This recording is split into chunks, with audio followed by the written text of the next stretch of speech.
त्या टायमाला सुप्रीम कोर्टाने जे सांगितलं होतं की मराठा समाज हा मागास कसा याचे पुरावे द्या, आणि ते त्यावेळेला ते सरकार देऊ शकलं होतं. म्हणून या सरकारने त्या 3.5 लाख लोकांना बरोबर घेऊन हा सरळ पूर्ण केलेला आहे. म्हणून आम्हाला जो आत्मविश्वास आहे की हे जे आरक्षण आहे हे 10% आरक्षण हे टिकणार आहे. मुळामध्ये कुणबी समाजाला मिळालेल्या नोंदीमुळे त्यांना प्रमाणपत्र मिळत आहेत. तो एक महत्वाचा निर्णय मला वाटतं गेल्या 40 वर्षात जो झाला नव्हता तो या सरकारने घेतलेला आहे. आता 10% आरक्षणाचा नाही टिकणारच नाही. अरे टिकणार नाही, काला शिंदे साहेब बोलले की कसं टिकणार नाही ते तरी सांगाल का नाही. परंतु या लोकांना कसं तरी त्यांना त्यांची माती भडकवायचं काम काही लोक करतात, जाणून बुजून करतात. मी जरांगे पाटलांना सुद्धा विनंती करणार आहे, तुम्हाला सरळ सरळ मुख्यमंत्र्यांशी बोलता येतं, तुम्ही बोलू शकता. मग हे जे काही आरोप प्रत्यारोप आहेत, ज्यांच्यावर आपल्याला आरोप लावायचे किंवा ज्यांच्याबद्दल आपल्याला काही शंका असेल त्यांच्याशी चर्चा करा ना. चर्चा करून मार्ग निघत नाहीत का? चर्चा करून हेच मार्ग काढले पाहिजेत.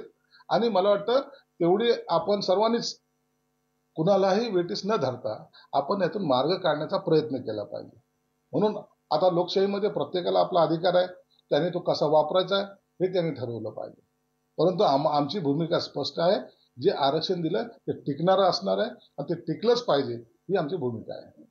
देवेंद्र फडणवीस हे सगळं करतायत, त्यांना मराठ्यांचा दरारा संपवायचा आहे. एकनाथ शिंदेची माणसं आणि अजितदादांची देखील 2 आमदार आहेत, त्यांना काहीतरी गेम करायचा आहे, एन्काउंटर करायचा आहे असा देखील आरोप केलाय. खास करून एक प्रवक्ता देखील त्यामध्ये असल्याचं ते वारंवार बोलतात आणि आजही त्यांनी तसं म्हटलंय. असं काही नाही, हा कुणीतरी गैरसमज पसरवत आहेत.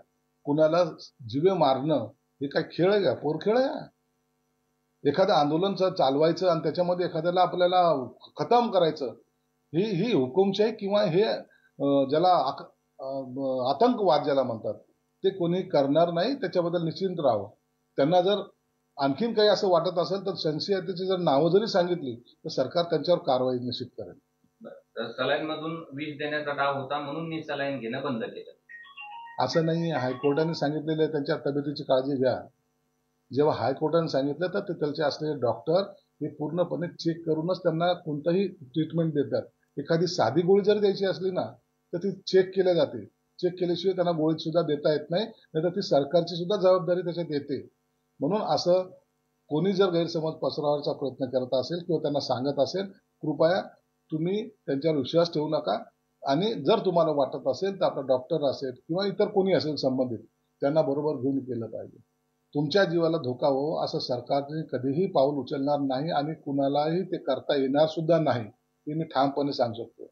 एखादा सर्वसामान्य कार्यकर्ता जेव्हा मराठा आरक्षणासाठी भांडतो त्या टायमाला त्याला कुठेही इजा पोहोचता कामा नये ही सरकारची भूमिका आहे. 10% आरक्षण स्वीकारलं नाही म्हणून शिंदे, फडणवीस, अजित पवार यांनी माझ्यावर दात धरला असं त्यांचं म्हणणं. नाही, असं डूक वगैरे धरायचा काही प्रश्न येत नाही. काही लोकांमध्ये गैरसमज झाले, मी वारंवार सांगतोय.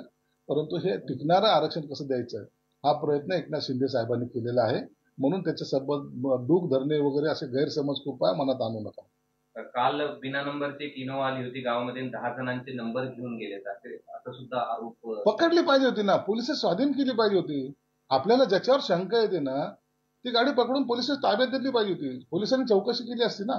आता गाडी निघून गेली, आता आली कधी गेली कधी याचं सीसीटीव्ही फुटेज असेल त्या भागातलं, निश्चित पोलिसाकडे त्याची माहिती असेल. म्हणून त्याची चौकशी झाली पाहिजे आणि ज्याची कोणाची असेल त्याच्यावर कारवाई झाली पाहिजे. जर त्या या हेतूने आले असेल तर निश्चित त्यांच्यावर कारवाई झाली पाहिजे, ही आमची सुद्धा मागणी आहे.